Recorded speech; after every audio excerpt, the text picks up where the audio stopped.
Hermano, no le importa si grabamos la conversación. No, de hecho me parece muy bien. Ok. Muy buena idea.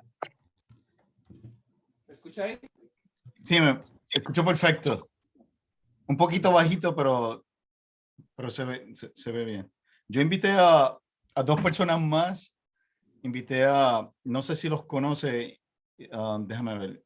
Creo que se llama Fonseca, de apellido Fonseca. Déjame chequear. Dame un segundito. Tranquilo, tranquilo. La idea es que sea más una conversación que otra cosa. Exacto. Ok, Josué Fonseca Antonini.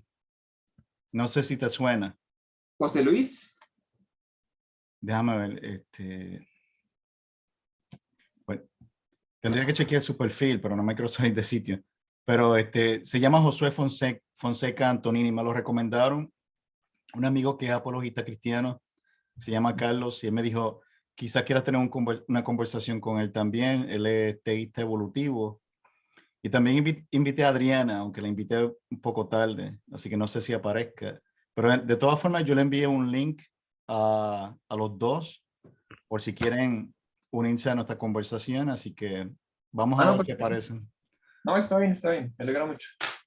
Ok, déjame. Sí, Ok, la verdad, prefiero más los espacios así, que podamos acordar lo que es que Facebook es un poco tedioso y sí, se presta como para malos entendidos. es cierto y es como que más fácil. O sea, yo escribiendo soy lento en el teclado Bueno, y entonces por lo menos así teniendo una conversación es más rápido y también es más interesante. Así que, pues, um, quería hablar sobre la creación. Es un tema que a mí me interesa mucho. Me gusta hablar sobre las distintas posturas con respecto a nuestros propios orígenes, del origen sí. de la vida, el origen del universo. Y pues sabemos que hay diferentes posiciones. O sea, como cristianos, pues creemos que Dios, pues, creó todas las cosas y coincidimos, ¿verdad? La única diferencia yo diría es que eh, algunos creen en que la Tierra o el universo tiene billones de años, otros como yo me inclino más en que tiene miles, probablemente de 6,000 a 10,000 años, según la cronogenealogía bíblica, lo cual yo me dejo llevar en parte de eso también, principalmente. Otros creen que fue por medio del Big Bang, otros tendrán su forma de pensar de cómo Dios lo creó. Bíblicamente también se cree que Dios creó todo simplemente con el poder de su palabra. Y otros son creacionistas progresivos, o sea, creen que la Tierra es vieja, pero no aceptan la posición de que Dios usó la evolución para crear la vida humana. Entonces, Ok. claro está, y yo creo que lo importante para aclarar aquí es que eso no cuesta la salvación a nadie. Simplemente son diferentes posturas. La salvación consiste en el arrepentimiento y en la fe en Jesucristo como nuestro Salvador. Así que eso de la edad de la tierra, pues no, eso no toca nuestra salvación. Es más controversial. Pero me interesa, es un tema muy interesante y pues quería saber por lo menos tu posición o argumentos con respecto, porque si no me equivoco eres teísta evolutivo, ¿cierto? Sí, podría decirse que estaría bajo esa categoría. Ok, ¿eres colombiano?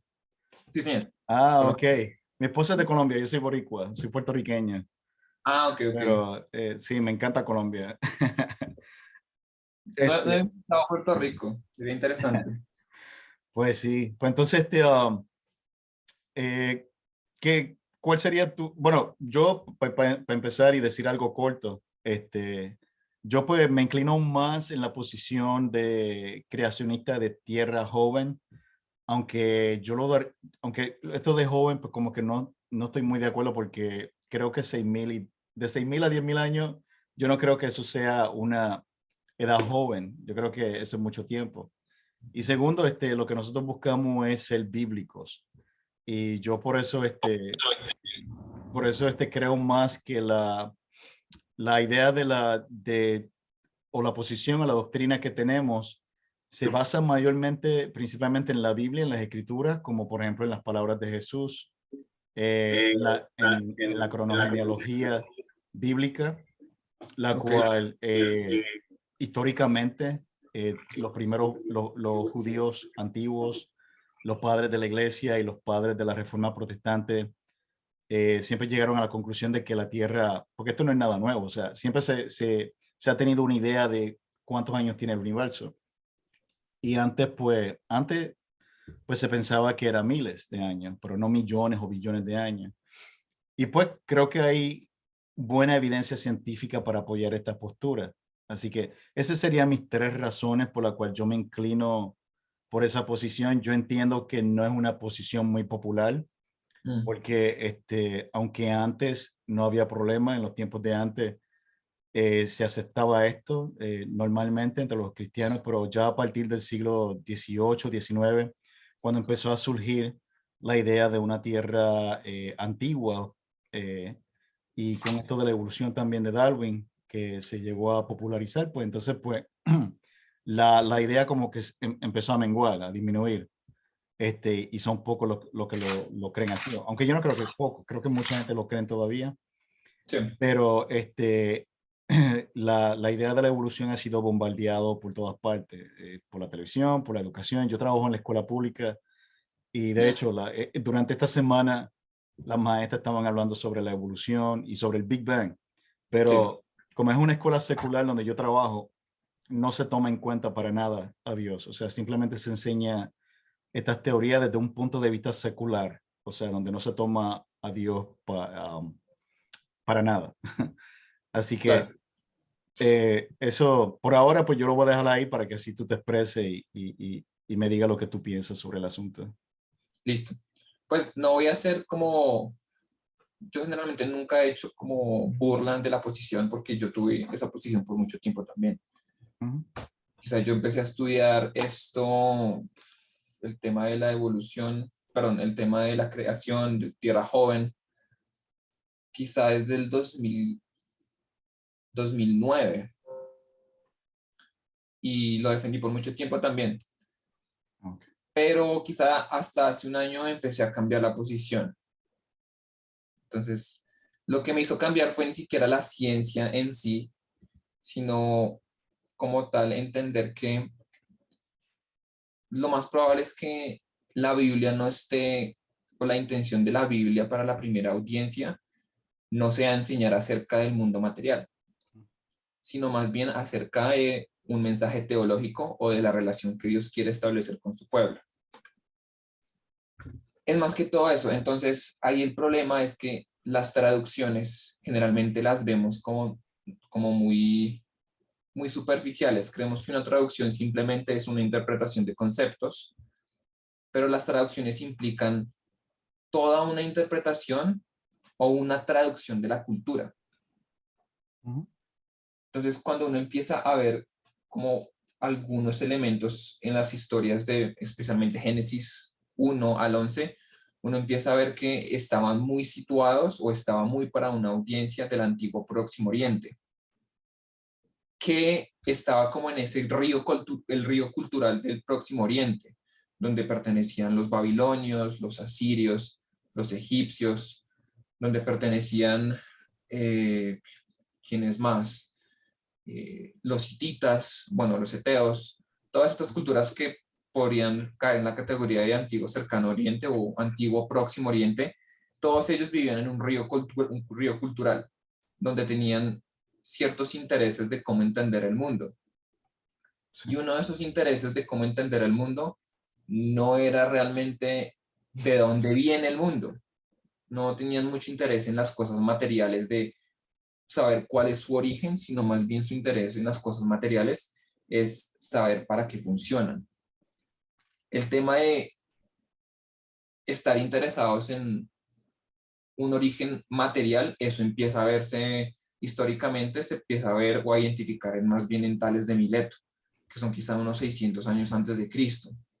Y fue la mente griega que empezó como a sembrar esa semilla de dónde vienen las cosas, materialmente, cómo podemos entender el origen. Ujú. Entonces, nosotros como pues ya de Tales a Mileto, nosotros son más de 2000 años, 2600 años, y nuestra mente científica se empezó a formar en la Edad Media. y pues ya llegó a su clímax en la Ilustración o en el Renacimiento, o lo que se podría hacer también llamar la Revolución Científica en Inglaterra. Entonces, que se empezó a formar muchísimo más en la identidad de las personas, como que ese interés de saber de dónde vienen las cosas o el origen material. Entonces, lo que a veces pasa es que nosotros tenemos ciertas intuiciones o nuestro río cultural es muy diferente al río cultural de la primera audiencia de la Biblia. Ujú. Lo que yo veo o lo que pues me di cuenta con estos eruditos que estudiaban el antiguo Próximo Oriente es que nosotros tendemos a imponer nuestras presuposiciones y nuestras intuiciones culturales al texto. Entonces, si la Biblia dice que Dios creó, entonces ese crear lo entendemos de acuerdo a nuestra cultura, no de acuerdo a la cultura del antiguo Próximo Oriente. Más o menos por ahí va la línea de pensamiento en la que por lo pronto para mí tiene muchísimo sentido. ¿Hasta ahí algún comentario? Ok. Bueno, pues sí, yo estaba tomando nota de lo que tú me estabas diciendo. Sí, yo he escuchado esto sobre de otros teólogos, como por ejemplo, creo que John Walton, William Lane Ese es el que estoy Craig, leyendo. Sí. Michael Jones, IP, y otros teólogos y personas que tienen esa misma inclinación. Sí, lo he escuchado de ellos. Yo trato de ver estas cosas objetivamente, o sea, escucho ambos lados y trato de llegar a las conclusiones, pero unas conclusiones que trate de estar basado en las escrituras, porque ese es nuestro fundamento, esa es nuestra regla de fe, nuestra autoridad final. Y yo entiendo que la Biblia no es un libro de ciencia, tampoco es un libro hecho para la historia, tampoco. Sin embargo, hay muchas partes en las escrituras que hablan de ciencia y hay también parte que habla de historia, como por ejemplo, creo que tú mencionaste sobre los hititas. Y creo que era un pueblo que antes los escépticos se burlaban de las escrituras porque decían que no existía dicha sociedad. Sin embargo, la arqueología descubrió que sí existía esta cultura, así que es un argumento a favor, un punto a favor de las escrituras, de que no sé si tú tienes esta misma creencia, pero creo que la Biblia es la palabra de Dios, la palabra infalible. Muchos no lo creen, no creen que sea inerrante, pero yo sí creo que lo sea. Y creo que, de hecho, tú mencionaste de que la Biblia enseña algo de tierra plana. Ahí no estoy de acuerdo contigo, pero eso lo podemos hablar, hablar después. Pero creo Perfecto. que la interpretación, la Biblia en cuanto, si la Biblia es cierta en cuanto a teología, tiene que ser cierta también en cuanto a ciencia e historia, porque es la palabra de Dios, o sea, Dios no se equivoca.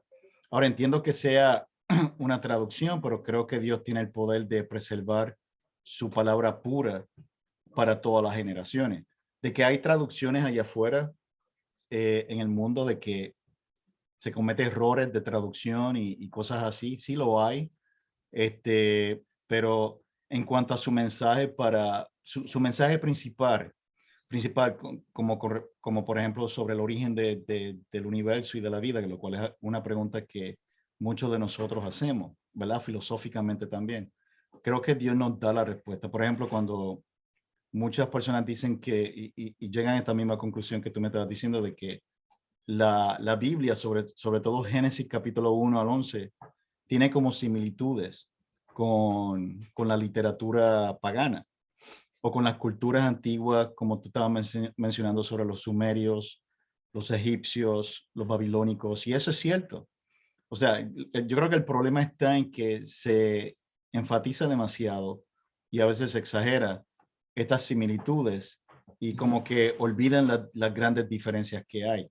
Ahora, en mi opinión, yo creo que hay muchas similitudes, pero que esas similitudes lo que da a entender o lo que demuestra es que tales eventos sobrenaturales realmente ocurrieron, como por ejemplo cuando la Biblia habla de los árboles donde Adán y Eva comía pues, de, eh, o sea, uno de los árboles pues causó la caída por desobediencia Ok. y su inmortalidad. lo de la serpiente y la edad de los patriarcas. Todo eso se puede encontrar en la literatura pagana, incluyendo de los griegos y hasta de los indígenas también. Pero yo creo que esto más bien demuestra en que estas cosas realmente ocurrieron, no son mitos, no son fábulas, sino que realmente ocurrieron y que pasaron de generación en generación. Y por eso es que lo encontramos en diferentes culturas, no solamente en el Oriente, sino alrededor del mundo. Así que yo creo que, porque yo creo que es demasiado coincidencia para que esta historia la encontremos, incluyendo el diluvio universal. La encontré, es pura o sea, es demasiado como para ser pura coincidencia que lo encontremos en todas partes del mundo. O sea, yo lo que creo es que sí hubo una fuente original de información que nos decía cómo fue que empezó el mundo, porque creo que Dios en su omnisciencia quería que nosotros, y no solamente la cultura hebrea, supiéramos la verdad del pasado. Y entonces por eso fue que se escribió el Génesis, para que nosotros pues supiéramos la verdad de nuestro pasado, de dónde venimos. Y así no nos dejáramos influenciar por las mentiras o por los errores que creían las naciones alrededor de Israel. Um, Otra cosa que yo quería mencionar es que sí, la Biblia, por ejemplo, Génesis, tiene su mensaje teológico, eso es cierto, pero eso no quita que tampoco sea histórico. O sea, puede ser ambas. O sea, porque si decimos, bueno, es teológico, pero no es historia, ¿por qué no ambas? O sea, creo que se cae en un falso dilema. Porque si miramos a ver en los evangelios, también encontramos mucho mensaje teológico con respecto a la vida de Jesucristo, pero sigue siendo historia. Sobre la ilustración, sí, también tengo entendido sobre eso.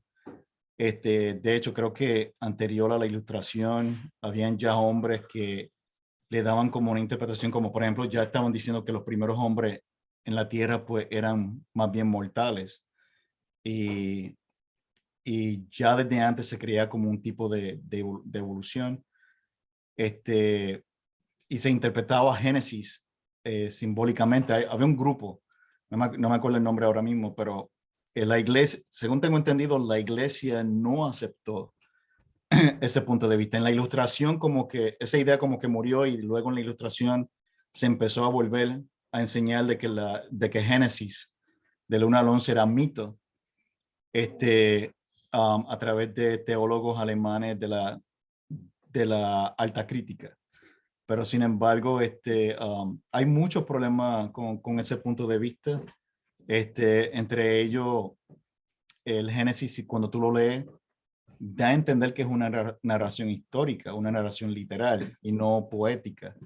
Y además de eso, yo te iba a preguntar, ¿qué haríamos entonces con respecto a los 6 días que la Biblia indica, tanto en Génesis capítulo 1 como en Éxodo 20, la cual indica que la creación fue creada en 6 días? Y eso lo hizo como para, ¿cómo te digo? Para ilustrar o como principio, de que íbamos a trabajar 6 días y en el séptimo íbamos a descansar. Sí. ¿Qué tú opinas sobre eso? Y bueno, del resto de lo que te dije. No, está bien, estoy de acuerdo en cuanto al tema de que si es un aspecto histórico, no estoy dejándolo todo en el tema del mito o de apelación al mito para dar un mensaje teológico, pero sí hay como un uso tanto de mito o aspectos que para ellos eran ya muy de su cultura, que ya relacionaban, por ejemplo, alguna palabra, ya la relacionaban con mitos o con cómo ellos veían el mundo y cómo entendían la relación de ellos con los dioses. Para ellos ya estaba como en su identidad entender de esa forma que se estaba hablando de dioses, de cómo funciona el mundo, pero también estaba hablando en parte de historia. Lo que pasa es que nosotros tenemos en este momento unos estándares muchísimo más rígidos y más estrictos de cómo entender la historia. Para los antiguos del Oriente Próximo, la historia iba muy adornada de simbología y también iba muy adornada de mito. Entonces, de entrada, el relato de Génesis 1 se podría decir que es como un relato, un alegato monoteísta para contradecir el politeísmo en el que vivía el pueblo de Israel, porque la primera audiencia del Génesis o de toda la Torá en realidad fue los israelitas en el desierto. Entonces, por eso es que hay tanta cercanía y similitud con pues, los días de la semana y también en Éxodo 20. Ahora, el tema de los días de la semana es que lo que se estaba utilizando era un modelo pagano para inaugurar un templo. Lo que se estaba haciendo, como es un alegato monoteísta, es que el templo de Dios es su creación, es la tierra. Entonces él estaba estableciendo como la misma figura, como litúrgica para inaugurar un templo y que al final lo que se hacía en esos templos era poner la imagen del dios pagano en el centro del templo, que es básicamente un paralelo para lo que hizo Dios, que puso la imagen en el jardín del Edén, su imagen, que es el ser humano. Sí. Y el séptimo día representa la acción de que el dios se sienta a gobernar. En la mitología pagana ese era como lo que significaba descansó o se sentó en su trono a gobernar. Eso es el paralelo, lo vemos en Génesis. Le está diciendo como que no, realmente no son los dioses paganos. Le está diciendo por medio del autor al pueblo de Israel. Es Dios el que gobierna toda la creación y no hay otros dioses, sino simplemente Él es el que se sienta a gobernar como soberano. Entonces, como esos paralelos que para ellos ya era como algo muy, hacía clic de una forma como mucho más sencilla, pero para nosotros es muy ajeno. A mí me gusta siempre poner un ejemplo en cuanto a qué cercanía nosotros tenemos con ciertas historias o con cierto uso del lenguaje o con refranes. ¿Has visto El Chavo del Ocho? Sí. Y El Chapulín Colorado también, ¿cierto? Sí. Entonces nosotros, cuando escuchamos la frase, no contaban con mi astucia, nosotros de entrada ya sabemos quién lo decía, en qué momento lo decía, hasta el tono de voz que utilizaba para decir no contaban con mi astucia. Entonces a mí me gusta poner el ejemplo con mis amigos, es si uno encuentra una persona 5.000 años en Suecia, encuentra una conversación escrita de dos personas donde uno de ellos dice, no contaban con mi astucia en una conversación, la persona realmente, esa persona en 5.000 años en el futuro en Suecia no va a entender realmente de qué trata esa frase. Tendría que hacer una maestría o un doctorado incluso para entender de qué trata esa frase. Pero para nosotros no, para nosotros es muy cercana, simplemente como ya está en nuestro contexto, compartimos ese contexto, entonces no tenemos que sobreexplicar qué hay detrás de esa frase, qué es lo que no está dicho detrás de esa frase. De la misma forma funcionan todos estos relatos que si tienen una intención de que se está hablando de historia, personalmente creo que es un buen caso que se puede hacer para decir Adán fue un personaje real, Eva fue un personaje real y la descendencia de Adán son personajes reales. Sin embargo, por ejemplo, las edades que se mencionan ahí no tienen un sentido literal porque usualmente cuando se hablaba de números y se hablaba de números como muy exagerados en cuanto a edades o con identidad de los propios números, es porque tenía que ver con la personalidad, perdón, tenía que ver mucho con la personalidad de esa persona. Entonces, lo que han analizado, eso creo que es un erudito en ciencias bíblicas que creo que es Tremper Longman, que fue estudiante de Meredith Klein, pero pues ya no son como tan afines realmente. Y lo que él halló fue que hay un patrón curioso en todas las edades que hay en la genealogía de Adán, y un patrón que hay desde la genealogía de Adán hasta Moisés. Entonces, hay como una cierta similitud en cuanto a los múltiplos de esos números. Se pueden dividir, si se le resta el número, si se le resta 2 unidades a algunos de esas edades, se vuelve automáticamente un número, un dígito, perdón, un múltiplo de 5. Y hay otras que simplemente no hay que hacer esa resta y es un múltiplo de 5. Entonces, como que eso realmente es muy improbable que llegue a pasar, a menos de que se tenga que ver con un milagro, pero la intención de esas edades no tiene que ver con un milagro, sino tiene que ver con una relación pactual que hay de Adán a Moisés, porque si se suman como todas las edades de Adán a Moisés, dan un número como 2600 o 12600, que es un número que ellos identificaban con la perfección, con la planeación. Entonces, como que tenemos como todos esos elementos que van adornando la historia, que muchos de esos ya eran reconocibles para la cultura, que para nosotros no, porque no era necesario realmente describir de qué tratan esos números, esa simbología o ese tipo, o el uso del lenguaje. Más o menos como por eso va, por ahí va la idea. No sé hasta ahí qué pienses o si Bueno, pues respondí a la pregunta o sí, yo del... estoy, antes de responder a tus argumentos, ¿tú crees que Adán y Eva realmente existieron como personas? Sí, sí, sí, señor. Ok, porque Claro. pregunto porque muchos teístas evolutivos no creen que realmente existieron. Por ejemplo, muchos teístas evolutivos como de biólogos sostienen que simplemente Génesis trata de poesía y que por ende Adán y Eva pues no existieron, lo cual sería un error porque este, Adán, Adán por ejemplo, es mencionado en la genealogía de Jesús, tanto de hecho, tanto en el Antiguo como en el Nuevo Testamento, pero ya veo que por lo menos ahí estamos de acuerdo. Sí, sí, En cuanto sí. a los mitos, yo creo que quizá el error está en que posiblemente tú estás interpretando las escrituras, el libro de Génesis, a la luz de estos mitos paganos, y yo creo que eso no es lo que se critica mayormente, y no solamente los creacionistas de Tierra Joven, sino también creacionistas progresistas como Antonio Cruz, no sé si se ha escuchado de él, eh, No, no, que realmente de no. hecho escribió un libro analizando el libro de William Lane Craig sobre el Adán histórico. Mm, Este, quienes sostienen que la Biblia pues debería ser interpretado a la luz de la misma Biblia. O sea, que la Biblia es su propio intérprete, lo que se le llama como el principio sí, de la la analogía de la fe. analogía de la fe, y no según la opinión de la ciencia secular, porque la ciencia cambia. La ciencia te puede decir algo hoy y mañana te dice otra cosa. Y además de que, como te había dicho por escrito, la ciencia es simplemente un método que los científicos usan, que los científicos que tienen diferentes creencias y presuposiciones e interpretaciones con respecto a la naturaleza. Y creo que también es un error interpretar la Biblia a la luz de estos mitos paganos, porque creo que no es la manera correcta de interpretar la escritura. O sea, según la hermenéutica bíblica, es a la luz de la Biblia.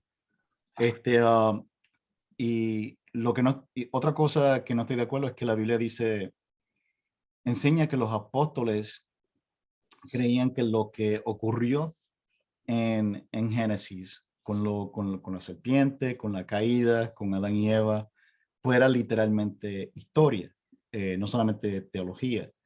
Y en muchas de las partes de las epístolas, los apóstoles como Pedro y Pablo hablan en contra de los mitos y de las fábulas. Y ellos dejan entender de que ellos enseñan que ellos no se dejaban llevar por los mitos y por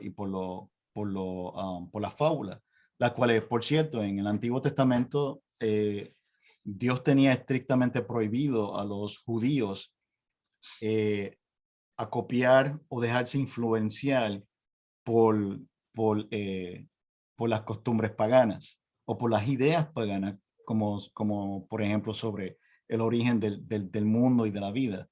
Así que es como que no encaja esta interpretación de esta reinterpretación mitológica a los capítulos de Génesis. Primero, porque eso no es lo que se ve en las palabras de los apóstoles. Y segundo, porque el propósito de Génesis fue escrito para contrarrestar los mitos de los paganos. En otras palabras, no tiene sentido refutar un mito con otro mito. O sea, muchos eruditos concluyen de que el libro de Génesis es más bien amítico o antimito e historia, pero no, o sea, no, pero que no tiene nada de mito. Sí, es cierto, como te dije, tiene similitudes con lo que creían otras costumbres, otras culturas antiguas, como por ejemplo la primera pareja y todo eso, Ajá. pero porque hay varias opciones, hay varias conclusiones, teorías con respecto a eso. Pero la más bíblica, la que yo creo que es más convincente y la más consistente con la escritura es que esto realmente ocurrió así y simplemente fue transmitido de generación en generación en diferentes partes del mundo. Um, Otra cosa es que sí es cierto que la Biblia habla de mucha numerología simbólica. Sí es cierto que en la Biblia hay números que tienen su sentido simbólico, pero no todo. O sea, no todo número en la Biblia es simbólico o tiene un código secreto o algo así. Por ejemplo, con respecto a la edad de los patriarcas, siempre se ha creído, los padres de la iglesia, de nuevo, los antiguos judíos, y hay que recordar que la Biblia está escrita en el idioma de los judíos. Ellos siempre creyeron eh, que estas cosas eran literalmente. Con respecto a los días, si lees el contexto, se habla de se habla de tarde y noche, si no me equivoco. Cuando se habla, por ejemplo, de que eh, en Éxodo 20, de que el hombre, pues, el judío, por ejemplo, y la humanidad también, pues va a descansar, o sea, tiene que trabajar 6 días de la semana y en el séptimo descansar, lo cual entendemos, claro está, que en Génesis 1, cuando dice que Dios descansa, es en el sentido de que cesó de crear. Pero yo lo que creo es que Génesis está escrito de manera histórica, principalmente porque los judíos, hay que recordar, la Biblia vino de los judíos, y los judíos clasificaron los libros en 3 grupos: proféticos, históricos y poéticos. Como por ejemplo, Salmo es poético. Sin embargo, Génesis no lo clasificaron como poético, sino como parte de los libros históricos. Y el Génesis, cualquiera que lo lea y no esté y cualquiera que no esté influenciado con la evolución o con estos mitos paganos, concluiría que estos libros, pues estos capítulos son literalmente históricos por su narración. No tiene, por ejemplo, paralelismo, lo cual es una característica en la poesía hebrea. Mas, sin embargo, Génesis no tiene ese tipo de características poéticas. Así que yo creo que, déjame ver si tengo algo más. Um, con respecto a, yo creo que mucha gente apela a la postura filosófica uniformista, porque obviamente vemos que hoy en día nadie dura cientos de años, pero sin embargo, yo creo que, y esto lo dice Pedro también, hay que recordar que en los tiempos de antes no era como los tiempos de ahora. O sea, antes, por ejemplo, y esto científicamente también, había más oxígeno, había más ADN, había más magnetismo, y otros detalles más, otras cosas que se mencionan, de que por esa razón el humano duraba más tiempo. Iba a decir algo más. Bueno, pues lo voy a dejar hasta ahí. Eso es lo que yo pienso. Creo que hay mucha evidencia y la postura también. O sea, pregunta que yo te hago. ¿Tú crees que la iglesia, la religión judeocristiana estuvo equivocada por más de 2000 años? Porque eso era lo que creía, eso era lo que pensaban. Lo que yo creo es que hubo muchos cambios dentro de la religión judía o de o de cómo ellos entendieron en la historia lo que estaba diciendo, por ejemplo, la Torá o los profetas. Porque es que hay un debate muy interesante entre quién escribió la Torá. Entonces estoy seguro que has escuchado sobre la hipótesis documentaria, ¿verdad? Perdón, dime de nuevo. ¿Has escuchado sobre la hipótesis documentaria? No te escuché, bro. Es que, perdón, es que tengo mucho ruido acá. ¿Me lo puedes repetir, por favor? Tranquilo, tranquilo. Sobre la hipótesis documentaria, el No. debate, el debate sobre quién escribió ¿O el Génesis? no el Génesis, sino todo el Pentateuco, El la Torá. Pentateuco, sí. Sí.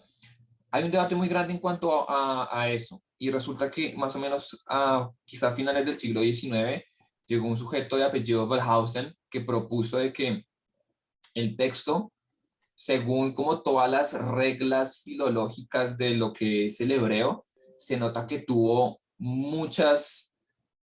como muchos tipos de autores. Por ejemplo, en un solo texto, por ejemplo, en los 3 primeros capítulos del Génesis, que se pueden identificar como diferentes corrientes de editores. Entonces empezaron a identificar como no, hay un editor que va más inclinado a un pensamiento según una inclinación ya vista, o un pensamiento según una tradición elogista de Elohim, o no. Ahí realmente encontramos otro editor u otra corriente de editores donde se puede identificar que hay una corriente, un editor que se puede sacerdotal. Son como tres corrientes de editores que fueron, por decirlo así, editando y actualizando el texto. Esa posición simplemente fue como una propuesta de entender como todas esos conflictos filológicos en el texto hebreo, porque pareciera que tuviera muchas manos editándolo. Entonces identificaron que había por lo menos unas 3 o quizá 4 como corrientes editándola. La hipótesis documentaria, pues eso está información en internet. Pero resulta que eso tuvo como mucha relevancia en la academia quizá por unos 100 años, pero en este momento ya está más que debatida, y hay otras propuestas mucho más interesantes acerca de por qué hay como si fueran, como si hubiesen remiendos en los textos, porque de momento se utiliza un lenguaje que es más afín con el lenguaje de, por ejemplo, la época de antes del exilio a Babilonia, y después del exilio a Babilonia encuentran como ciertos pasajes donde tienen influencia de lenguas persas. Entonces decían como esto no puede haber sido escrito antes porque la lengua persa no existía en la época de, por ejemplo, David o en la época de Moisés. Entonces empiezan como a dar una explicación, y para mí tiene mucho sentido. Y lo que pasa es que, ejemplo, Abraham no, o sea, Abraham fue el que de entrada, es gracias a Abraham que nosotros somos cristianos, ¿sí? Es sobre su pacto que realmente se aclara muchísimo más de qué trata la relación de Dios con el hombre. Pero entonces Abraham no hablaba ni hebreo, ni un proto-cananeo, ni nada de eso.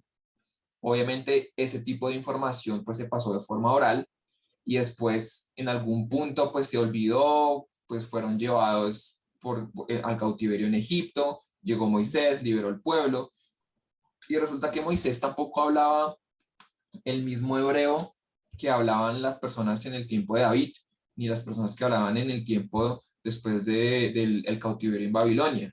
Entonces el texto tenía que estar haciendo una actualización precisamente para esas personas, y eso es lo que se han encontrado en los manuscritos, que hay una actualización desde los eruditos más liberales hasta los eruditos más conservadores en ciencias bíblicas han encontrado precisamente que sí hay como ciertas líneas de edición, pero eso no quiere decir que de pronto Moisés no haya sido el autor primario del Pentateuco, sino que también hubo como unas actualizaciones, por lo menos al lenguaje, porque los judíos después del cautiverio tenían otro alfabeto incluso que el que tenía Moisés y los israelitas en el desierto. Entonces ha tenido como muchas actualizaciones la Biblia. Eso es como una cosa en cuanto a ciencias bíblicas.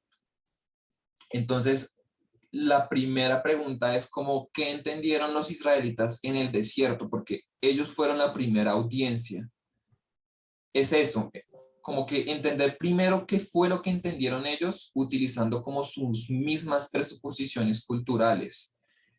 La vaina es que lo que nosotros tendemos a hacer es que, listo, Dios dio el mensaje a ellos en su lenguaje, con todas las implicaciones culturales, pero nosotros queremos creer de que también hay un lenguaje o un mensaje como más allá de lo que quizás les quiso comunicar al pueblo de Israel y que no entendieron. Lo que pasa es que,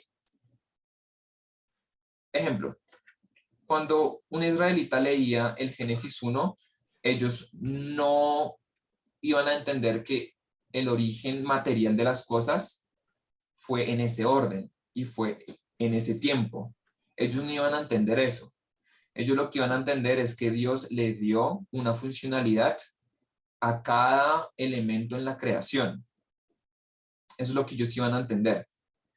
Entonces, nosotros decimos, sí, claro, ok, y eso es lo que dice incluso Craig, Lane Craig, dice como, listo, ellos entendieron eso, pero también hay un mensaje más allá, que nos está diciendo a nosotros en esta época, post-ilustración o moderna, de que Dios literalmente sí creó todo eso.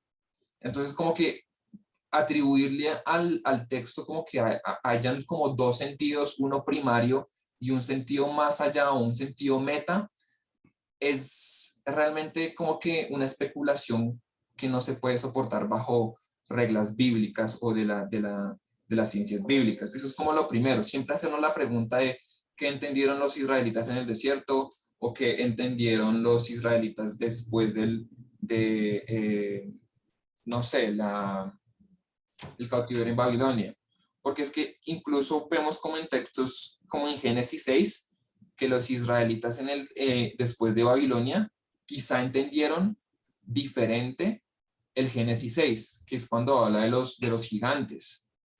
Porque los israelitas o los israelitas del segundo templo, dejémoslo así, o los judíos del segundo templo, mejor, está más puntual el término, judíos del segundo templo, ellos interpretaron el Génesis 6 de acuerdo a las influencias que ellos recibieron de Babilonia y de Persia. Porque el hecho de que ángeles tuvieran relaciones con las mujeres, con las hijas de los hombres y nacieran gigantes, tiene muchísimos elementos del paganismo babilonio y del paganismo persa. Muchos elementos. También se ve una misma, ¿cómo decirlo? Como un mismo patrón de dioses teniendo sexo con las mujeres y que nacen gigantes. También hay una influencia quizá de los griegos cuando se habla de titanes. Entonces, estos israelitas, por decirlo así, como para responder la primera pregunta, sí podrían estar muy, muy equivocados en cómo ellos interpretaron el judaísmo el Génesis 6. Que personalmente yo no creo que el Génesis 6 esté bien interpretado diciendo que sí fueron ángeles teniendo relaciones con mujeres. Personalmente creo que debemos adentrarnos más en la cultura del antiguo cercano oriente y entender la frase de hijos de Dios. En el antiguo próximo oriente o cercano oriente, la frase hijos de Dios se utilizaba para reyes de la antigüedad. Y lo más probable es que tenga que ver con un pecado de poligamia, pero bueno, eso es otra discusión. Entonces, sí es muy probable que los israelitas, incluso los más conservadores, hayan interpretado las escrituras mal. Ejemplo, el Génesis 6, podríamos decir. Solo un ejemplo, eso está a discusión, lo podemos discutir en otro momento u otro día, pero yo digo que hay un buen caso para uno decir eso. Entonces, como que lo primero que me gustaría hablar es que, listo, ya hablé de la actualización de la Biblia, que tuvo que tener actualizaciones según la cultura y según el lenguaje. Entonces, no podemos creer que hay un solo autor o entender la autoría de la Biblia de una forma como tan rígida a nuestro contexto, porque nosotros usualmente si alguien escribe un libro, uno dice como listo, todas las ideas de la persona fueron implantadas en ese libro y él es el único autor. Resulta que en la antigüedad ellos tenían una mentalidad más colectivista. Entonces, para ellos la autoría de un libro no tenía que necesariamente descansar en una sola persona, sino era en una comunidad. De hecho, incluso lo vemos en el Nuevo Testamento, donde Pablo dice que él escribió su libro junto con Timoteo o junto con otros hermanos de la iglesia, creo que de Filipenses, no, creo que la carta de Filipenses habla de que inicia o abre diciendo, vea, yo escribí junto con otros hermanos esta carta. Entonces hay como una revisión y una edición que es colectiva, no es una edición única. Quizá la autoría y las ideas más importantes son las de Pablo y son las que más pesan, pero el trabajo de los escribas, por lo menos en el mundo grecorromano, incluso llegaba al punto de proponer ediciones de estilo, proponer ediciones de ideas y proponer ediciones de estructura. Para eso es el trabajo de un erudito en Pablo, que se llama Randolph Richards, que tiene todo un estudio de cómo se escribieron las cartas de Pablo, pues da mucho sentido para uno, por ejemplo, decir o responder a todos estos críticos que dicen como, no, que Pablo solo escribió estas cartas porque las otras cartas no suenan a Pablo. Entonces, con este estudio uno dice como miércoles, realmente estas cartas son de Pablo, ¿sí? Pero es que nosotros estamos entendiendo de una forma muy rígida, según nuestras intuiciones individualistas, que Pablo era el único y solamente Pablo podía tocar la carta y editarla. No, hay un trabajo de comunidad que estaba quizá liderado por Pablo, que eran uno o dos hermanos, donde uno era escriba o también aportaba las ideas. Entonces, como que se empieza a resolver un poco ahí como algunos retos en cuanto a los liberales que dicen, no, es que Pablo no escribió, no sé, segunda de Timoteo, o Pedro no escribió segunda de Pedro. Entonces, como que no, entendámoslo en un contexto colectivista y cómo se escribían las cartas en el mundo grecorromano. Es muy importante entender. Incluso era mucho más complicado para el Antiguo Testamento porque hay un trabajo colectivo muchísimo más difícil. Entonces, eh, bueno, quería como tocar primero ese punto, como primero entender qué entendió la audiencia y dejar claro que no hay muchos indicadores en el mismo texto de que pueda tener dos significados. Uno, un significado incompleto para la primera audiencia y un significado más completo para nosotros leyéndolo 3000 años después. Entonces yo creo que es quedarnos mejor con lo que entendieron o qué fue lo más, o el acercamiento que podemos nosotros como más atinado a qué entendieron ellos, no atribuirle como un significado meta o un significado mucho más allá. El tema de los mitos, pues cuando Pablo y Pedro hablan de mitos, pues hay que entender también el contexto, porque los mitos de los que estaban acostumbrados a escuchar el mundo grecorromano eran totalmente diferentes a el concepto de mito en el mundo del antiguo Próximo Oriente, empezando por el hecho de que ellos ni siquiera separaban lo natural de lo sobrenatural. Para ellos era una sola experiencia. No tenían categorías para sobre el natural y natural. Ellos, por ejemplo, lo más probable es que en Génesis la serpiente haya sido un serafín, que es básicamente el uso del hebreo, la palabra serafín es el mismo uso para serpiente. Entonces ellos, lo natural y lo sobrenatural no estaban separados en absoluto. Esos son ya otras categorías que empiezan a desarrollarse con el pensamiento grecorromano. Y lo último que yo quiero, porque ya estoy hablando en párrafos, y eso parece más un monólogo, perdón, No hay es problema. que hay un desentendimiento o una separación dentro de lo que es las ciencias bíblicas y la teología. Eso es lo que yo he notado, que la teología, por más que nos identifique a nosotros, la teología debe responder como a una coherencia con las ciencias bíblicas. Lo que pasa es que los primeros que empezaron a practicar las ciencias bíblicas fue más o menos creo que fueron los alemanes por ahí en el siglo XIX y terminaron siendo una mano de liberales y ateos y agnósticos. Entonces, claro, uno entiende que la teología tomó distancia de eso, de las ciencias bíblicas, pero el panorama de las ciencias bíblicas actualmente es que hay muchísimos eruditos en ciencias bíblicas que son cristianos evangélicos que creen en el credo de los apóstoles, el credo niceno-constantinopolitano, el calcedonio y las formulaciones cristológicas de los primeros 4 concilios. Entonces ya hay muchos ejemplos, uno de ellos sería John Walton o personas como el que crea contenido Michael Jones en IP. Todos ellos como que ya tienen ese acercamiento y entonces como que ya empieza a haber una comunicación más cercana entre lo que son las ciencias bíblicas y la teología. Entonces esa separación que hubo como por mucho tiempo, como que nació básicamente separada, quizá es lo que ha hecho que la teología siga construyendo sobre quizá conceptos que son anacrónicos a la época en donde se escribieron las ciencias bíblicas. Ok. Pues yo tomé varias notas aquí con respecto al autor de Génesis. Sí, la Biblia, bueno, la Biblia tiene diferentes autores, todos inspirados por el Espíritu Santo. Sí.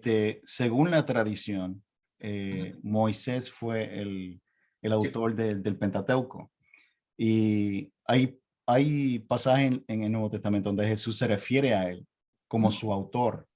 Así que yo creo Sí. que hay un problema con negar de que Moisés no fue el autor del Pentateuco, de los primeros 5 libros de la Biblia. Yo lo que se sostiene es que Moisés muy probablemente en el tiempo de Moisés habían diferentes documentos con respecto al origen de la vida y el universo. Y Moisés lo que hizo fue que recopiló bajo dirección del Espíritu Santo, filtró aquello que era cierto y lo separó de aquello que era falso. Y bajo dirección del Espíritu Santo, pues sacó el libro de Génesis, ¿verdad? Que significa origen, el principio. Y Ujú. de ahí es que tenemos la Biblia, ¿verdad? Los primeros capítulos de la Biblia. Ok. Eh, Así que ese es más mi punto de vista. Y es principalmente porque es la tradición en lo que siempre ha sostenido la religión judeocristiana, de que Moisés fue el autor de los primeros 5 libros de la Biblia. Y es la tradición. Es la interpretación tradicional, clásica y conservadora, eh, eh, nuestro punto de vista. En cuanto a la audiencia, su audiencia, pues, es, es todo el mundo. O sea, yo creo que el propósito de Génesis es simplemente enseñarnos es responder a esas preguntas filosóficas que todos nos hacemos. O sea, de dónde venimos, quiénes somos, a dónde vamos cuando morimos. Y creo que Dios, como un ser racional, pues quiso contestar esas preguntas. Y eso lo hace, o de dónde vino el mal, por ejemplo, porque hay sufrimiento, muerte en el mundo. Y esa respuesta a estas preguntas filosóficas y teológicas los encontramos en las escrituras, la cual no solamente fue escrita para el tiempo de los israelitas en el desierto o solamente para los hebreos, es para todas las culturas. Recordando que la verdad no cambia, o sea, porque Dios no miente y Dios no se contradice. Por tanto, si Dios nos quiere informar sobre la verdad de nuestros orígenes, pues en primer lugar, esa verdad no cambia, esa verdad es para toda audiencia, ya sea del pasado, presente o futuro. Y otra cosa que tú mencionaste de que hay como un mensaje oculto eh, en la escritura. Yo entiendo que hay partes en la Biblia que son difíciles de entender y eso lo dice la misma Biblia. Pero como te dije, en cuanto a doctrina fundamental, porque en Génesis es que se basa mucha de nuestra teología cristiana, yo creo que es más razonable pensar que Dios hizo que se escribiera de tal forma que todo ser humano, hasta el más simple, pueda entender. Es como nosotros como maestros o como padres, cuando enseñamos a nuestros hijos cosas importantes, ¿verdad? Sobre todo cuestión de vida o muerte. Nos bajamos a su nivel, a su nivel y le enseñamos eh, con su lenguaje de una forma que ellos puedan entender ciertas verdades, ya sean morales, enseñanzas valiosas para nosotros. Yo creo que Dios hace eso con nosotros. O sea, yo no creo que Dios escribió un documento, o sea, usó estas personas, los inspiró para escribir ciertos documentos que nosotros no podemos entender y tenemos que esperar como más de 2000 años para entonces descubrir alguna verdad que los antepasados o que los judíos o los cristianos de antes no entendían. Y esa es otra cosa también, por eso te hice la pregunta. ¿Tú crees que después de 2000 años es que ahora encontramos la verdad. Y no quiero que esto suene ofensivo, pero eso es más o menos lo que enseñan las sectas. O sea, a veces las sectas Mm, niegan doctrinas fundamentales de la Biblia y dicen, bueno, yo encontré la verdad y esta es la verdad. La sí, iglesia estuvo equivocada o esta doctrina estuvo mal por más de 2000 años. Y eso es algo que nosotros no aceptamos. Nosotros usamos mucho el método histórico para determinar si una doctrina es cierta o falsa. Sin embargo, cuando se trata de la creación, como que muchos cristianos como que cambian de opinión y eso es precisamente lo que hacen. O sea, se alejan de lo que los apóstoles y los judíos, de lo que el pueblo de Dios enseñaba. Y yo creo que otra cosa que hay que recordar es que dentro de la historia cristiana tenemos eruditos también, porque tú hablaste de cambios. Sí, los padres de la iglesia, por ejemplo, no siempre estaban de acuerdo con todo, pero una cosa que nosotros notamos y encontramos en la historia es que tanto los padres de la iglesia como, por ejemplo, Teófilo, Agustín de Hipona, si nos vamos a los padres de la Reforma Protestante como Martín Lutero, eh, Calvino, John Wesley y otros teólogos.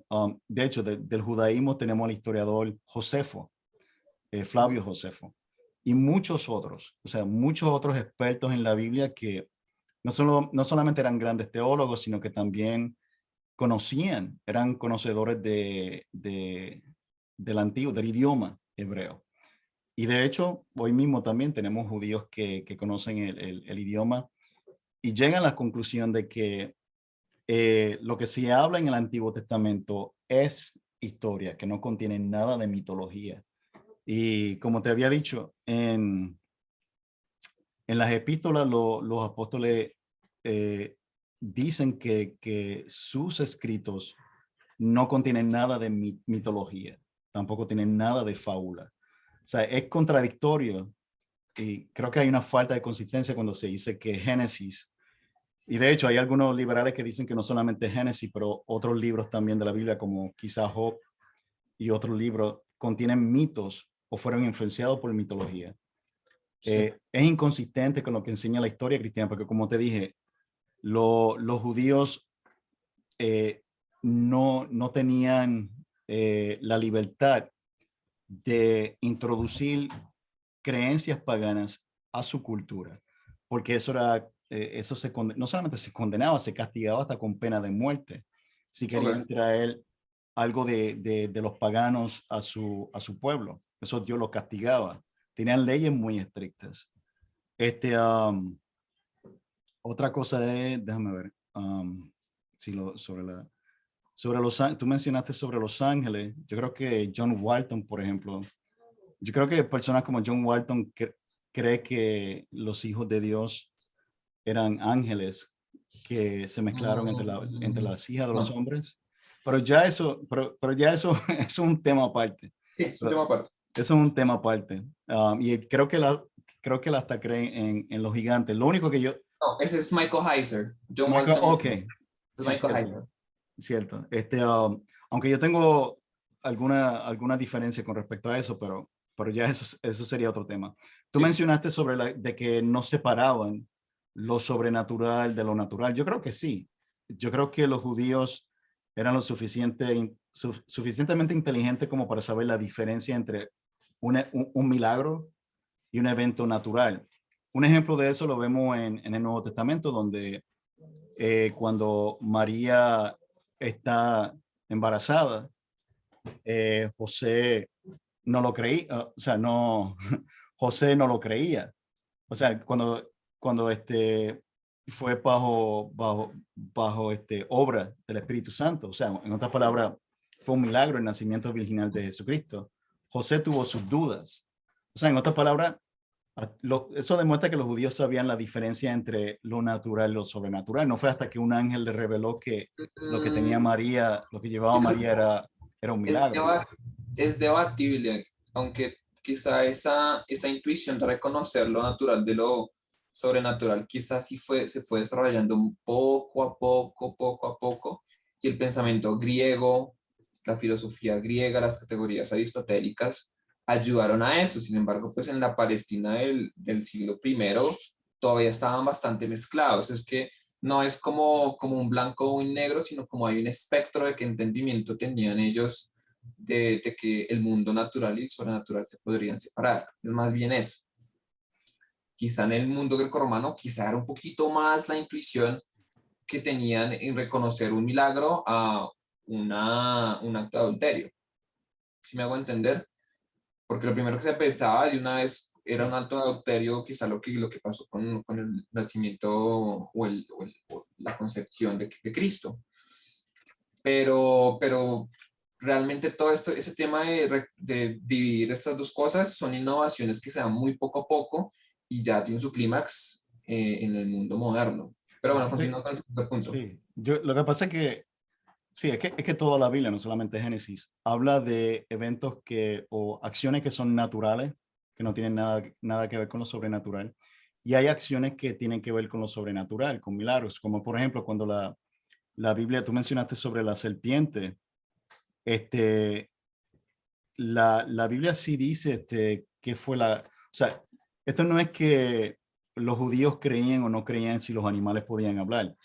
Este, lo que sucede es que Satanás fue el que usó la serpiente para engañar a Eva.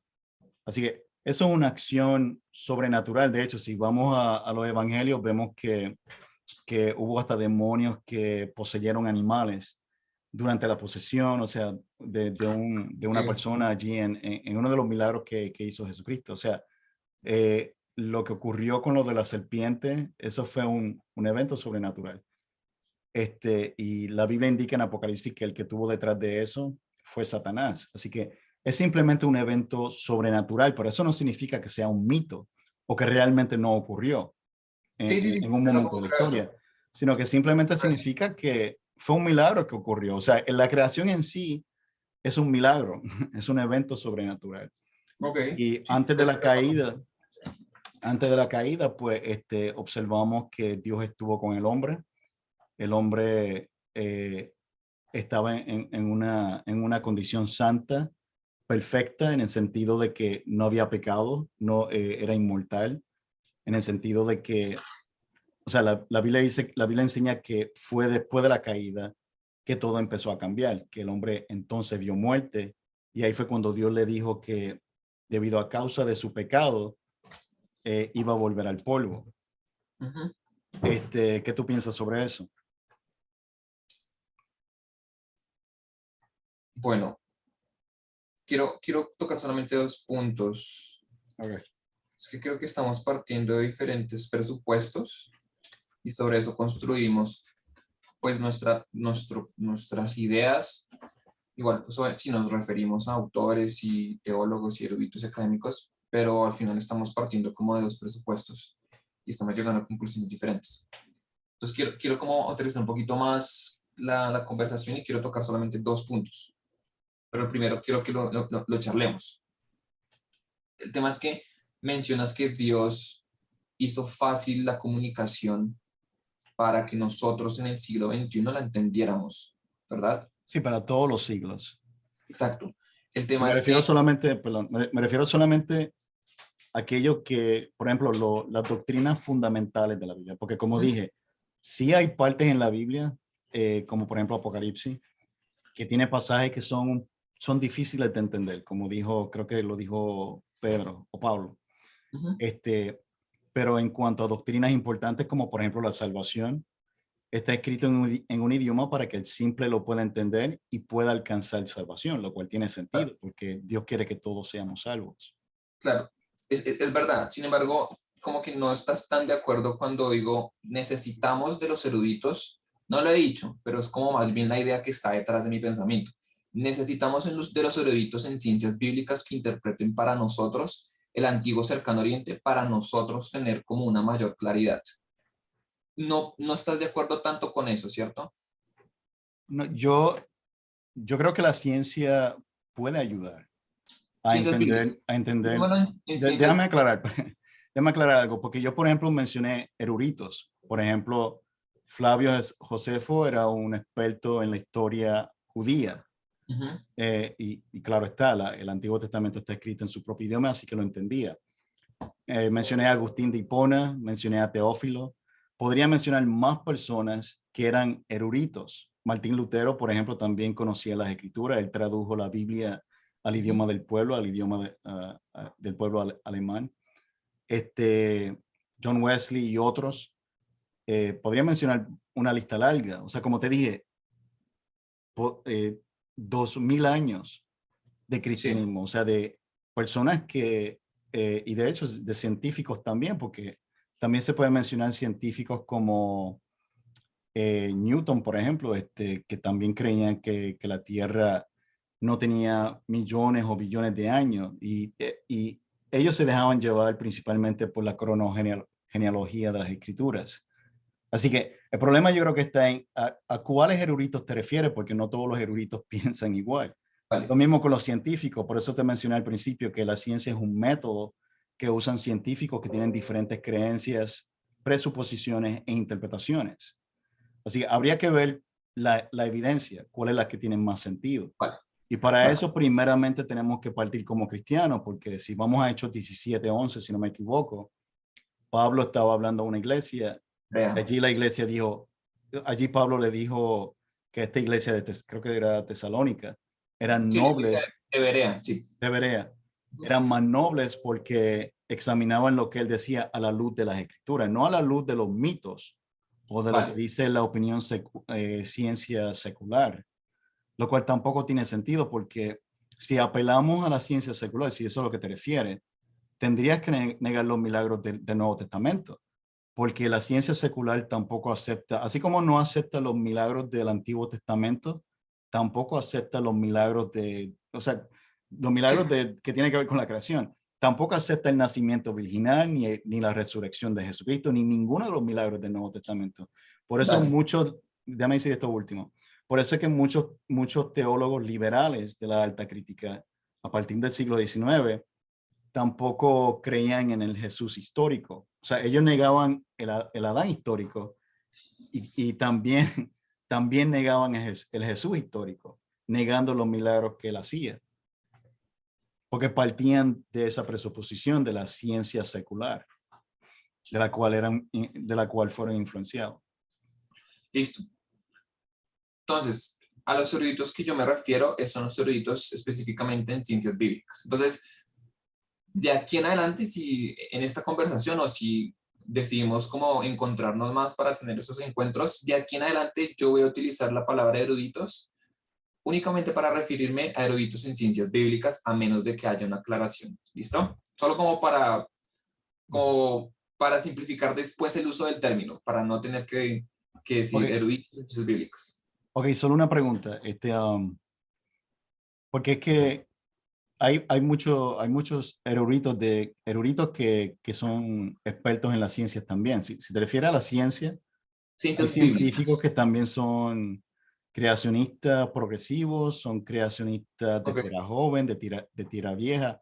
Tienen diferentes puntos de vista. O sea yo creo que no puedes decir, bueno, yo me refiero o yo estoy de parte de los eruditos en las ciencias bíblicas, porque también hay eruditos que saben de ciencia.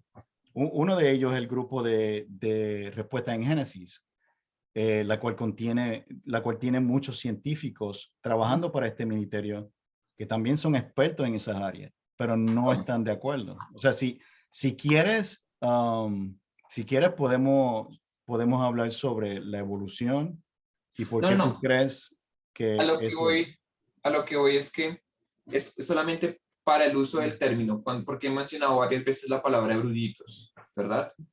Pero entonces cuando digo eruditos en ciencias bíblicas es solamente los que estudian las ciencias bíblicas.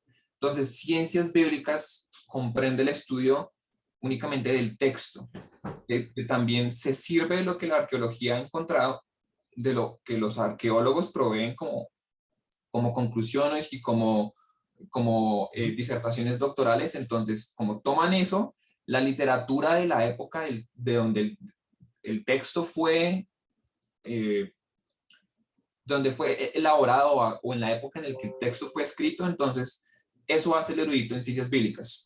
Mira Ok. los descubrimientos, espera, los descubrimientos arqueológicos, analiza primero el texto y después el texto a la luz de otros textos de su época.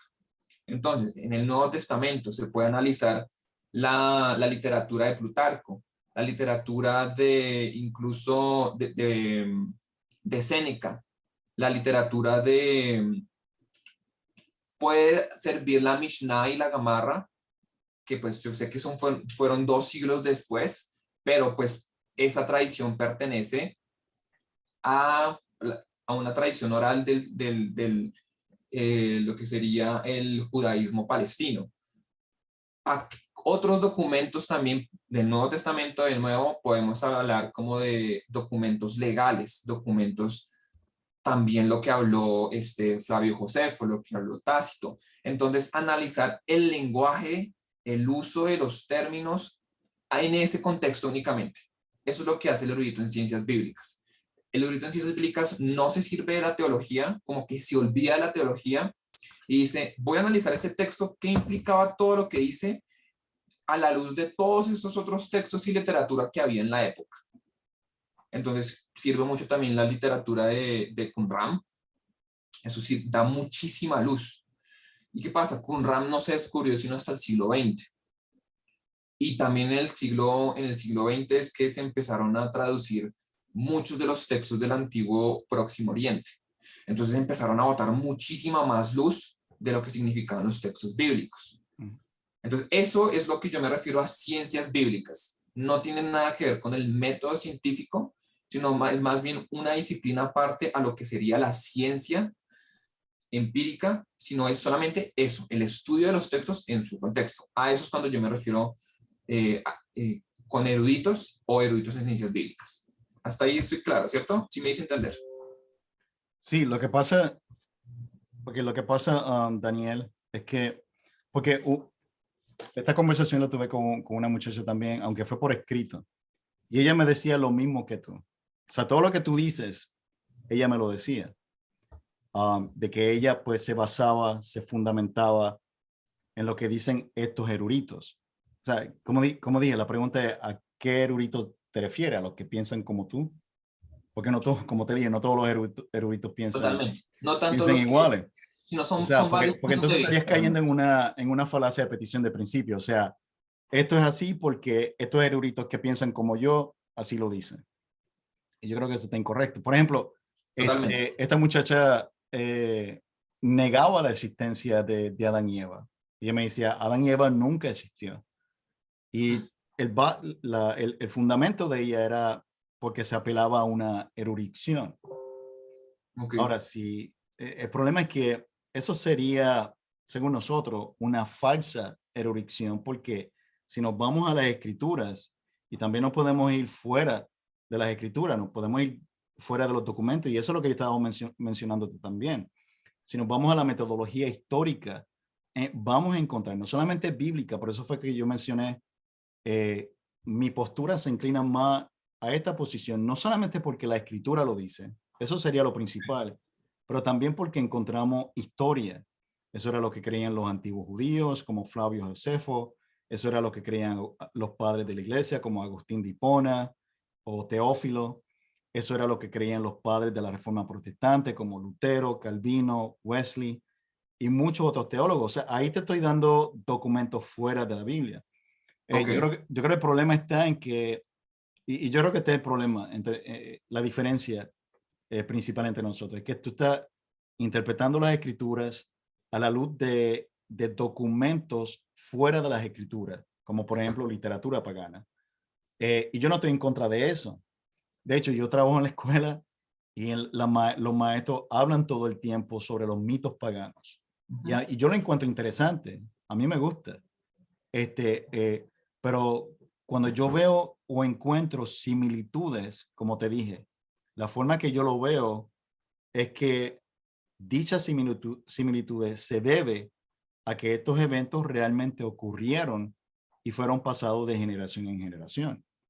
Por ejemplo, lo del diluvio universal, lo de Adán y Eva. Y todo esto no solamente nos basamos en esta literatura antigua, sino también se presenta evidencia histórica, se presenta evidencia científica para probarlo. Así que Sí, lo sí. que yo estoy de acuerdo, o sea, yo no tengo nada en contra de las ciencias bíblicas, siempre y cuando no, yo creo que el problema está en las interpretaciones erróneas o un mal entendimiento que llegan a Sí, sí, sí, cabo muchos llamados eruditos. Yo creo que ese ajá. sería el problema. Claro, o sea, generalmente yo hablo en que hay eruditos que pueden hacer un mejor caso y que no es mutuamente excluyente con la teología cristiana ortodoxa, con O minúscula, ¿no? Ortodoxa con O minúscula. El tema es que Ajá. hablar de eruditos como quizá Agustín de Hipona, Martín Lutero, Juan Calvino, aunque yo los admiro, eh, eh, como que me suscribo mucho a lo que ellos hablaron, ellos no tenían algunos descubrimientos o no tenían como una claridad sobre lo que había en el mundo de, por ejemplo, en el contexto del pueblo de Israel, cuando ellos recibieron o escucharon por primera vez el Génesis. Entonces, tampoco yo estoy diciendo que estrictamente es necesario entender o tener el contexto del antiguo cercano oriente para entender el mensaje principal de la Biblia, o que sin ese entendimiento o sin esos eruditos, de ninguna forma yo puedo entender absolutamente nada en la Biblia. Pues yo creo en la perspicuidad de la Biblia, que básicamente me permite a mí entender el mensaje por lo menos central de las escrituras para precisamente que van en función de mi salvación. Eso lo puedo entender. Y Dios se sirve precisamente de la misma iglesia porque nosotros no podríamos simplemente, o sea, yo no podría realmente entender el mensaje de Dios si no es gracias a su iglesia, porque de entrada es personas en la historia que han traducido primero los textos para mí, porque ahora apenas yo hablo español e inglés, pero yo Ujú. no hablo ni hebreo, no hablo ni griego, ni arameo, y tampoco es el griego antiguo ni el hebreo antiguo. Entonces, de entrada, nosotros sí estamos como dependientes a esos eruditos que por lo menos hacen el trabajo de traducir. Y eso hace parte también de cómo Cristo edifica su iglesia, que se sirve de todos esos dones para transmitir su mensaje. Pero entonces, igual nosotros dependemos de los académicos para por lo menos entender el mensaje central de la Biblia. Entonces, eso es como lo primero a esa respuesta. Y lo que yo generalmente trato de hacer es como, no me gusta ser categórico con mis posiciones que son de segundo orden, sino yo digo, listo, yo entiendo que hay esta posición, esta y esta posición, y creo que esta posición hace un mejor caso. Sí, puedo tener unas inclinaciones o puedo ser, no estoy siendo, mejor dicho, imparcial del todo. Sí, sin embargo, sí, como que trato de ver como cuál es la otra posición. Por eso te mencioné en algún momento cuando hablé de la hipótesis documentaria, que por lo menos nos dio algunos elementos para entender de que el Génesis tuvo ciertas actualizaciones y quizá la autoría del texto es diferente a como nosotros entendemos autoría. Entonces, de entrada, hay gente que propuso la hipótesis documentaria que, como era el siglo XIX, privaba absolutamente la Biblia de cualquier espacio para la inspiración divina, totalmente.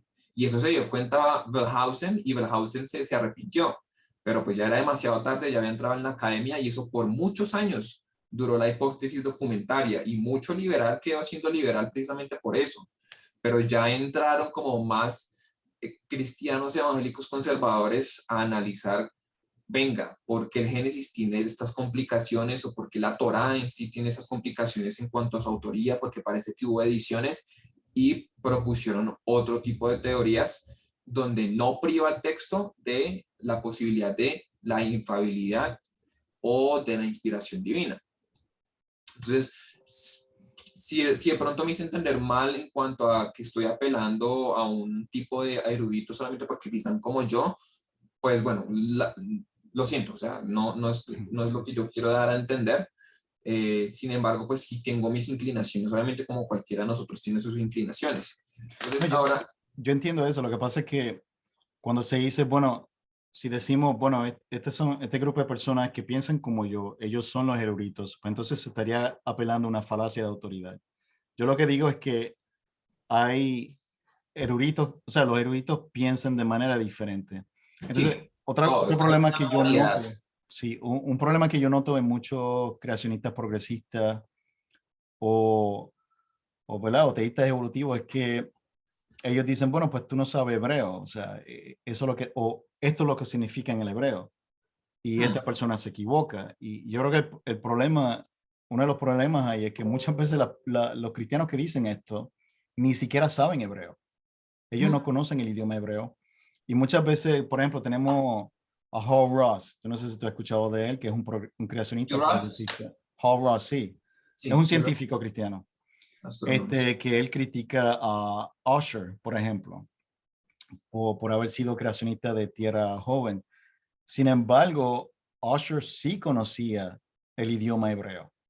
Y como Okay. te dije, hay muchos de estos cristianos de los que yo te mencioné, como Agustín de Hipona, de hecho, Casiodoro de Reina, que es el que tradujo la Biblia en español que muchos de nosotros usamos, la Reina Valera. Muchos de estos cristianos, esto era lo que pensaban. Y no eran solamente un cristiano normal, típico, no, eran expertos en la Biblia, en el Antiguo Testamento y en sus idiomas originales, o sea, el hebreo, griego y arameo.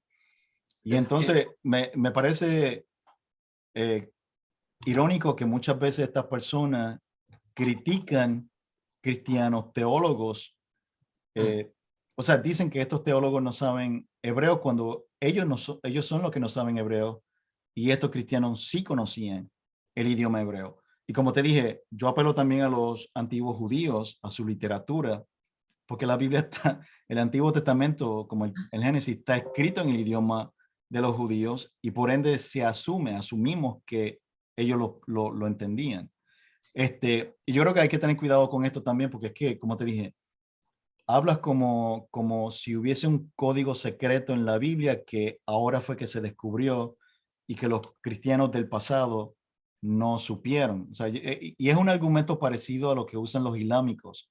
Cuando uno le dice a los islámicos, mira, el Corán enseña violencia, enseña odio, enseña guerra contra o decapitar a los infieles o cosas así.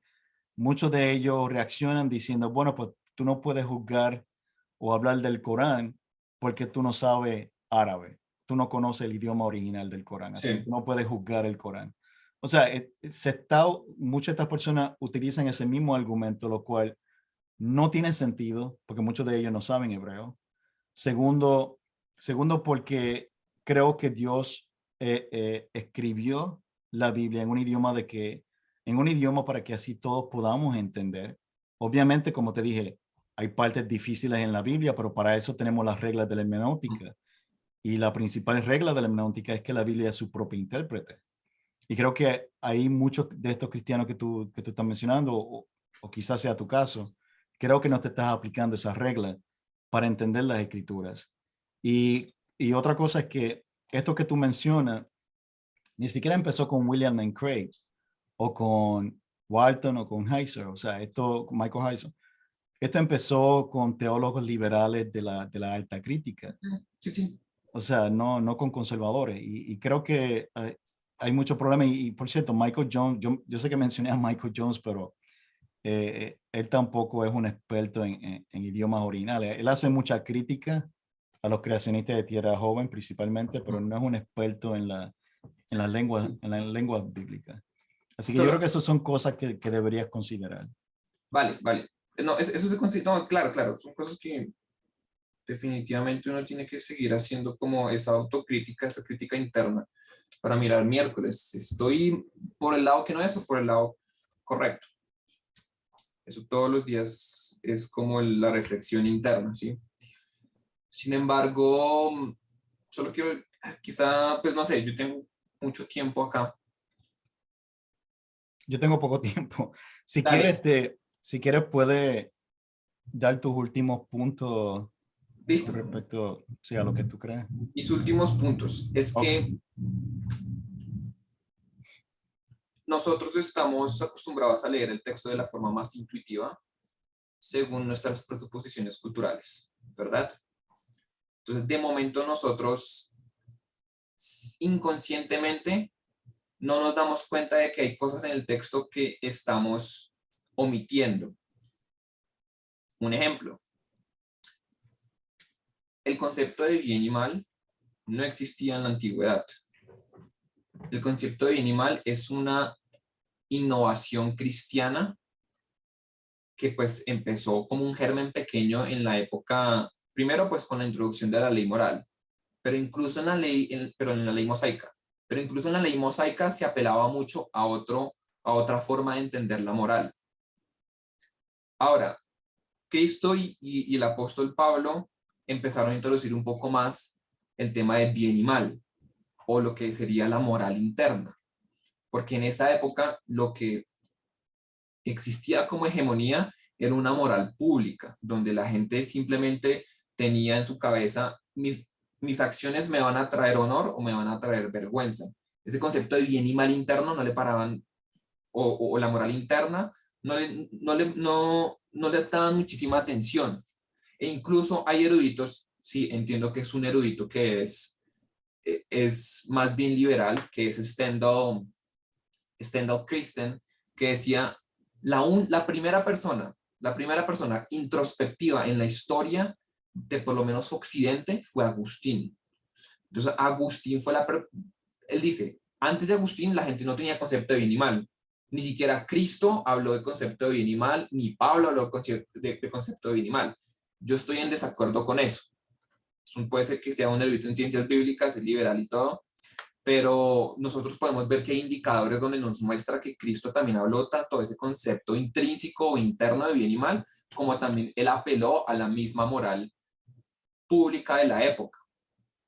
Lo mismo Pablo también habló como ese concepto interno, solo que quizá Agustín sí lo desarrolló muchísimo más, hablando de precisamente de su propia vida, y realmente sí fue el primer autobiógrafo en la historia de la humanidad quizás, entonces como que desarrolló más ese tema del bien y mal, y al final el concepto de bien y mal, que uno puede juzgar una acción objetivamente, eso fue una innovación cristiana que al final o en su fundamento tiene presuposiciones monoteístas. Antes no tenían ese concepto, no existía realmente. Fue como una innovación judeo-cristiana que, pues, bueno, el cristianismo desarrolló mucho mejor. Entonces, como eso es solamente un ejemplo de que generalmente nos acercamos nosotros al texto pensando de que ellos, los primeros que escucharon, o los primeros que escucharon los libros de la Biblia, ya tenían desarrollado en su cultura el bien y el mal. No, tenían otra vaina diferente. Entonces, es solamente una cosa. Entonces, nosotros le imponemos al texto nuestras posiciones individualistas, porque nosotros, pues, es lo más intuitivo para nosotros es leer el texto así. Nuestras intuiciones científicas y al final otro tipo de intuiciones modernas que quizá no estamos tan al tanto de todas esas. Las culturas antiguas eran colectivistas y no tenían intuiciones científicas en absoluto. Entonces, de acuerdo a esas intuiciones, es que los autores bíblicos escribían. Eso es ya lo último como para cerrar. Y una recomendación, solamente un libro como que puedo recomendar si alguien más va a escuchar esto, no sé. Sí. Me estalló la cabeza en muchos sentidos y afirmó muchísimo más mi fe incluso. Un libro de este erudito en ciencias bíblicas, que de Nuevo Testamento, que es un cristiano evangélico. Se llama Randolph Richards y él escribió un libro junto a otro académico que se llama Brandon O'Brien. Él es más bien teólogo. Y el libro se llama Misreading Scripture with Western Eyes, o algo así como leyendo mal las escrituras con ojos occidentales. Lamentablemente el libro no está en español, está en inglés, y el libro es muy corto realmente, es muy corto y es muy fácil de digerir y da buenas fuentes. Entonces nos empieza a como a enseñar que nosotros estamos, precisamente lo que decía, imponiendo nuestra forma de ver al mundo al texto, cuando los que recibieron el texto, Ujú. primero, no tenían esa forma de ver el mundo. Eso ya todo lo que voy a decir. Ok, pues yo diría que más que la cultura, más importante es la escritura, la cual está escrita, incluyendo Génesis, para toda la cultura, para todas las culturas alrededor del mundo, independientemente de donde viva. O sea, las escrituras, Génesis fue escrita no solamente para, para la cultura hebrea, fue escrita para todo el mundo, no importa el tiempo o el lugar en que estés.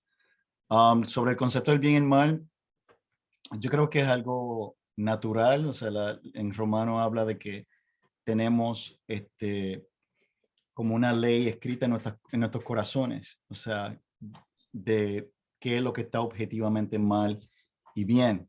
O sea, por ejemplo, en los tiempos de Noé no había escritura. Sin embargo, Dios puso al hombre en su corazón sus leyes escritas. O sea, podemos saber que esto de matar niños, por ejemplo, es incorrecto porque nuestra conciencia nos sirve como juez. Y eso lo dice también, creo que los primeros capítulos de Romanos. Um, Así que creo que el hombre, desde Adán, todo hombre está creado con esa ley natural. Así que creo que todos tenemos ese concepto. Um, Creo que con respecto a la doctrina monoteísta, creo que lo que se cuenta en Génesis, el hombre lo conocía desde el principio. En los primeros capítulos de Génesis, por ejemplo, dice que Adán habla sobre el libro de Adán y Adán registra su genealogía. Toda genealogía empieza desde Adán. Lo que da a entender que antes de Adán no había ser humano, sino que, como dice Pablo, él fue el primer hombre, así como Eva fue la madre de todos los vivientes. Y él registró, quizás por escrito, la historia de Génesis. Creo que lo que se podría asumir o especular es que esa historia luego se fue corrompiendo poco a poco a través del tiempo y por eso se encuentra tantos documentos, historias o mitos o fábulas con respecto a la creación de la vida y el universo. Y por eso fue que Dios decidió usar personas como Moisés para darnos la verdadera historia de la creación del mundo. Um, Okay. y una última cosa quería leer aquí, el doctor Maximiliano García Cordero fue un experto en las tradiciones del Antiguo Oriente y fue catedrático de la Universidad de Salamanca y también aceptó que era insostenible la hipótesis de que el relato bíblico de Génesis del 1 al 11 está calcado en mitos paganos como la leyenda de la epopeya de Gilgamesh. Seguramente lo has Espera, escuchado. ¿Maximiliano qué? Maximiliano García Cordero. Él era un experto en las tradiciones del Antiguo Oriente. El conocido teólogo y gran especialista en el Antiguo Testamento y pastor evangélico alemán Gerald von Rad también escribió de Génesis diciendo: cuanto ahí se dice, pretende ser tenido por válido y exacto, tal como ahí está escrito, tal como ahí está dicho. El lenguaje es extremadamente amítico. Tampoco se dice nada de que haya de ser entendido simbólicamente y cuyo sentido profundo tengamos que empezar a descifrar. ¿De qué libro es? Ese es el libro del Génesis. Sígueme, página 56 de Salamanca. Se llama así, del libro Perdón, de Génesis o acerca del libro de Génesis, algo así. ok, es de Von Rad, del año 1988. El libro es el libro del Génesis. Sígueme. Y es página 56. Así que, y aquí otro detalle más. Dice: la realidad es que son pocos los académicos los que defienden esta tesis de la reinterpretación mítica, y uno de los primeros en rechazarla fue Samuel Sandmel, quien habló del error de la paralelomanía Paralelomanía. que cometían algunos eruditos bíblicos al exagerar primero las supuestas similitudes de ciertos pasajes bíblicos con los mitos y proceder luego a descubrir la fuente y conexión literaria e ignorando los monumentales, abismales y obvias diferencias las cuales las hacen incomparables. Y además, esto de compararlas también quita la unicidad del libro de Génesis. Y por último, yo recomiendo los libros del doctor Jason Leslie y el doctor Jonathan Salfari. Ellos Espera, ¿te refieres a Jason Lyle, el astrónomo, cierto? sí, Ok. ese es mi favorito. Un amigo mío tradujo un video que, donde él tuvo un debate con Hall Ross y de verdad que me encantó. También está el doctor Jonathan Salfari. Ese es el que juega ajedrez, es un campeón en ajedrez, pero también es ¿Cómo, científico. cómo deletreas el nombre? Salfari es Sarfati. Ok. Salfari. Y hay un creacionista progresivo, uno de los últimos libros que yo leí que me gustó, fíjate, y es un creacionista progresivo, que es Antonio Cruz. Él no es creacionista de Tierra Joven, pero sin embargo, él escribió un libro que se llama Adán y Eva frente a Darwin. Y ahí él critica mucho esta idea de los mitos paganos. Ujú. Otro más, hay otro que se llama, este último, Mario Celli también. Ahí él escribió un Es libro. colombiano, ¿cierto? Sí, exacto. Él es colombiano. Perfecto. Creo que Es un lo he señor muy visto, creo que lo he inteligente. visto. Sí, es un señor muy inteligente. Él escribió un libro que se llama Adán y Eva, mito o historia. Listo. Es muy bueno. Eh, una última, o sea, la recomendación que siempre doy en cuanto a estos temas es el que di de Randall Richards y uno de John Walton, que ya está traducido, que es el Mundo Perdido, Génesis 1, No lo he escuchado. como para la introducción a entender esta posición de este lado. Que No, todavía realmente sigo estudiando el de John Walton y de hecho el de Randall Richards lo estoy volviendo a leer y haciendo como más notas, como para entender bien el libro y mirar de pronto dónde es que está desatinado o no. Y ya. pues, está bien. Oye, Listo. pues Daniel, mucho gusto y muchas gracias por platicar conmigo. No, me interesan mucho estos espacios, Muy es interesante. algo poco, o sea, realmente no hay hostilidad. En Facebook se vive una hostilidad harta, Es cierto. mamona, y uno tiene que explicar qué fue lo que no dijo en el comentario anterior. Entonces, esta es una charla muchísimo más amena. Si de pronto Claro. se puede volver a hacer, con todo el gusto. Si se Ujú. pueden invitar a más hermanos, Claro, muchísimo mejor. ¿Listo? claro que sí. Hermano Pues, Félix. Una última cosa. ¿De qué denominación es? yo soy bautista. Bautista no reformado. Ah, no reformado. Ok. Sí. Bien. Yo soy más de la tendencia al presbiterianismo. Ok. Digamos Pues que bien. mi afiliación sería la confesión de Westminster de 1778. Ok. 1788. Ok. Listo. Bueno. Pues voy a indagar más sobre esa información. Sí, señor. Bueno, hermano, un Yo- gusto. Muchísimas Igual, gracias. Cualquier cosa cuadramos para otro momento. Bueno, Dios claro. lo bendiga. Dios te Hasta bendiga, luego. man. Buenas noches, señor. Te cuida. Chao.